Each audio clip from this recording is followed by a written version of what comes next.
Itu tren bukannya udah lama ya? Hah? Iya ya? Aku telat ya? Ntar kalau nggak rame aja. Kalau sedih nggak FYP? Mau bikin. Perasaan itu bukan tren hayang jajan deh. Ini harus pakai baju yang gede-gede oversize gitu nggak sih? Kok feeling gue nggak enak ya? Snow, pinjam baju kamu dong. Ada, nih. Snow, gimana? Wahai cinta, beri pertanda dengan kuku-kuku yang bicara, bisingkan darah malam. Nih, tolong rekamin ya. Kita turun ke taman bawah aja biar makin estetik view-nya. Jadi, kuncinya itu memang harus pakai baju yang kegedean gini ya, guys. Lah, kucing dari mana lagi ini? Ya, tolong kalian jangan salfok ya. Masukin aja tangan sama kaki kalian ke dalam bajunya kayak gini. Nah, tutorial cara cosplay anak ayam selesai. This time I want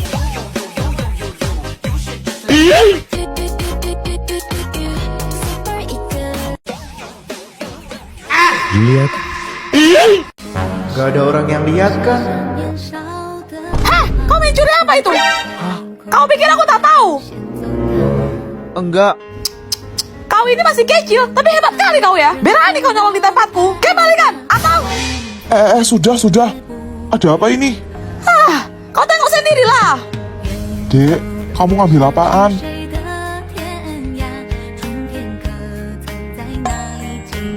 Itu kan obat.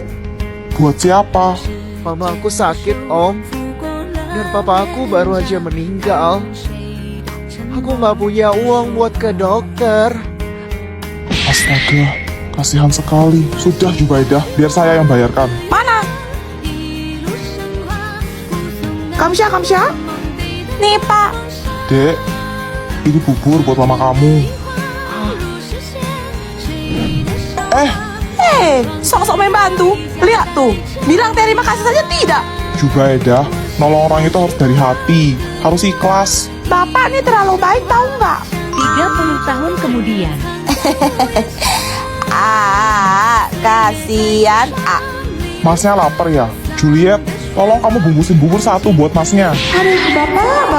Mulai lagi. Orang kita jualan aku satu aja belum kok. Pak, kalau kayak gini terus kita rugi dong. Nggak apa-apa Juliet, kita harus selalu membantu orang selama kita Bapak Uang mengalami pendarahan otak dan harus dioperasi secepatnya. Biayanya sekitar 300 juta. Apa? Tapi kami nggak punya uang sebanyak itu, Dok. Bapak selalu berbuat baik. Tapi siapa yang nolongin kita sekarang, Pak? Bapak, Julia turun dulu ya buat urus administrasi. Pokoknya Bapak tenang aja. Julia bakal jual toko kita supaya Bapak bisa dioperasi segera. Ini total tagihannya. Kok nol? Semua biaya pasien atas nama Bapak Uang sudah diselesaikan. Sama siapa? Dr. Snow Stormhope. Rinciannya bisa Anda baca sendiri di bawah. Dibayar lunas dengan sebotol obat dan sebungkus bubur hangat. Jangan-jangan Juliet. Bapak. Terima kasih. Aska, lo percaya nggak ada hantu yang mecahin kasus kematiannya sendiri? Pasti Vina kan? Yang arwahnya ngerasukin temennya dan nyeritain semua kronologinya. Berapa orang yang nganuin Dede tuh? 12 orang. Tangan Vina patah. Bukan diseret pakai motor. Tangan Vina. Kepalanya sih Dede, kepalanya kenapa? Diapain Dede kepalanya? Tadinya di Kemana? ke motor, terus ke aspal. Eginya tuh mau nolongin, tapi Eginya juga kena.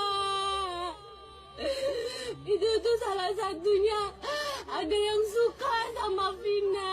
Temen Egi itu salah satunya namanya Egi. Bener kan dari tadi dia Egi Pak. Namanya Egi, temennya Egi. Suka sama Vina. Terus Vinanya ngerudahin. Dia aja dendam kayaknya sama Vina. Orang mana Egi tuh Dede? Vina nggak kenal, cuma satu tongkrongan gitu Mbak sama Eki. Satu tongkrongan sama Eki. Iya, Vina sering dibawa sama Eki tuh. Ekinya suka sama Vina. Terakhir Dede sama Eki di mana? Nongkrong di mana? Dede jalan-jalan. Nongkrong di mana? Dari Taman Sumber. Taman Sumber. Iya. Terus ada yang ngajar Eki dari belakang. Motornya jatuh. Terus Dede nggak tahu pingsan. Bangun-bangun mata Dede ditutup. Terus Dede lagi di Mbak. Orangnya udah ketangkep deh, orangnya udah ketangkep. Masih belum semua Mbak. Iya belum semua, tapi ini lagi dicariin lagi deh, lagi dicariin sama bapaknya Eki. Jangan ketipu Mbak. Vina sama Eki nggak digeret pakai motor, tapi tangannya pakai balok Mbak. Iya, deh, sabar deh. Jadi Kalau sekarang digeret yang pakai tenang. motor pasti dedel semua kan Mbak. Iya, Ini sayang, jasadnya Mbak, enggak kan Mbak. Iya, Mbak percaya deh, percaya ya. Jadi yang tenang di sana ya. Ini lagi diusahain sama bapaknya Eki, sama Mbak Neng, semua lagi dicariin. Sama Haji juga lagi dicariin deh. Jadi tahu Tuh mau Haji kan? nikah sama Eki tuh Iya, Mbak. tahu. Vina tuh udah mau serius sama Eki Mbak. Vina mau ketemu mama Mbak. Mamanya susah, mama di sana nangis aja kasihan. Dede nggak boleh kayak gitu sama mama juga kamu. Kasihan mama deh, mama juga di sana kepikiran mama di sana nggak ada siapa-siapa deh.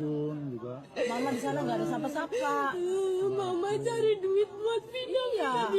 Sama orang. Mama makanya di sana pingsan terus mama deh. Mama di sana yang tenang, dedenya juga ya. Mbak, semua Mbak. Mama Dendam Mbak. mama semua buat dede. Tolong bantu ya. Ya, mama semua buat dede. Yang kabur ke Jakarta jangan lupa Mbak itu otaknya Mbak itu. Karena itu anaknya polisi Mbak. Egi anaknya polisi. Nggak tahu kalau yang Egi anaknya polisi apa enggak, Vina nggak kenal, tapi dia suka sama Vina. Setiap Vina dibawa ke situ sama Egi, pasti tuh Egi tuh ngeliatin Vina terus. Di HP-nya Vina ada fotonya nggak? Nggak ada. Mbak lagi cari tahu nih Cari sama tahu yang aja Egi. temen-temennya Egi, namanya Egi. Egi. Itu Mbak itu. Egi siapa? Pukul pertama tangan Vina. Dia yang mukul pertama Egi, kali. iya. Pertamanya niatnya mau aja Mbak, mau tapi karena takut ketahuan jadi kita berdua di gitu ceritanya Mbak. Vina nggak nabrak mobil, Vina nggak diseret. Lagi dicari tahu orangnya ya deh ya, lagi diusahain. Dede di sana yang tenang. Lagi diusahain, Dede jangan ganggu yang lainnya. Kasihan ininya nih, Dek. Linda juga temennya Vina Mbak. Iya tapi kasihan Lindanya Lagi deh. waktu Vina Lindanya nggak dateng. Tadi Linda mau ke rumah Vina. Nah Vina masuk aja gitu. Udah kasihan teman-teman Dede, teman-teman Dedenya tuh kasihan. So, Dedenya ada yang mau disampaikan lagi nggak?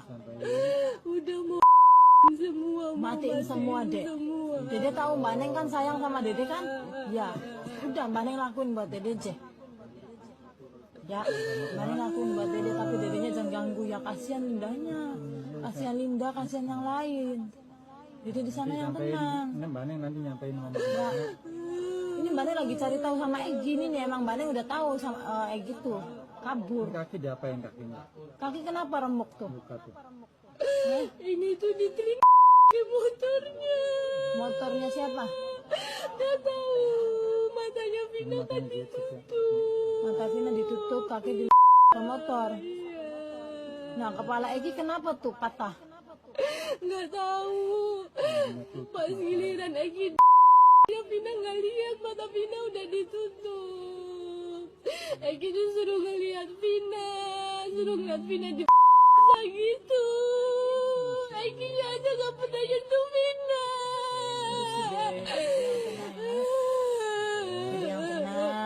sama Eki juga di sananya kan sama Eki deh gitu. Ya kan? Sama barengan kan. Ya bareng sama Eki kan Dede kan? Iya. Dede jadi yang tenang ya. Dede sama Eki di sananya. Udah nggak ada yang ganggu aja sama Eki ya. Kalau ada yang sampai semua, Udah. Jangan. Biar aja. Iya enggak. Eki sama Dede kan? Iya. Sekarang Ekinya nungguin Dede. Dedenya udah puas belum? Dede sama Eki ya keluar ya. Sok keluar sok dedenya sok. Dedenya keluar sok keluar. Iya bantu. Pak bantuin keluar Jir, merinding woi. Yang lebih ngeri lagi adalah otak yang mendalangi ini semua belum berhasil tertangkap sampai sekarang. Yang kabur ke Jakarta itu jangan lupa. Itu anaknya itu.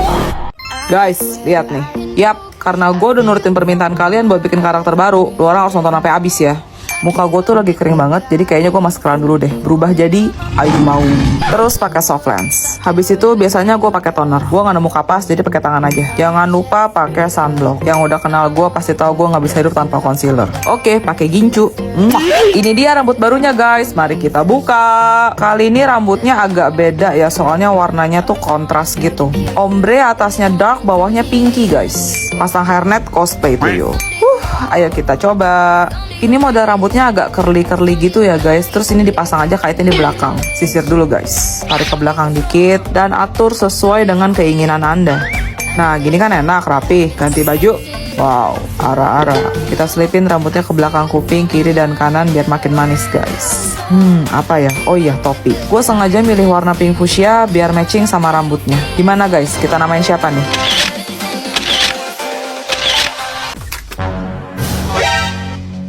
Rumah, kamu sekarang jam berapa? Jam 1 subuh, dari mana aja kamu? Wow, luar biasa. Udah ngerasa hebat kamu ya? Tuan Snowstorm Hawk. Masih berani pulang kamu, ha? Juliet, biar aku kasih tahu kamu ya. Masih untung aku bisa nyampe rumah. Aku hampir gak bisa pulang, tahu nggak? Loh, kok jadi kamu yang ngamuk sih? Kenapa emangnya? Kamu sendiri tahu kan tadi aku izin keluar buat apa? Mabar mobil aja sama geng bapak-bapak komplek kan? Tadi habis mabar, kita makan di restoran. Mereka pesan sepuas mereka. Tapi giliran pas mau bayar, pada pura-pura gila semua. Terus? Kita saling tunggu-tungguan sampai restorannya mau tutup. Akhirnya, kita mutusin buat taruhan aja. Taruhan apa? Tunjukin foto istri masing-masing. Istri siapa yang paling cantik, dia yang bayar. Jujur ya, sebenarnya film aku tuh udah gak enak banget. Aku tuh udah ketar-ketir, Juliet. Bener aja kan, sekalinya pas keluar semua foto, mereka semua setuju. Istri aku yang paling cantik. Mau gak mau aku yang bayar semua tagihannya.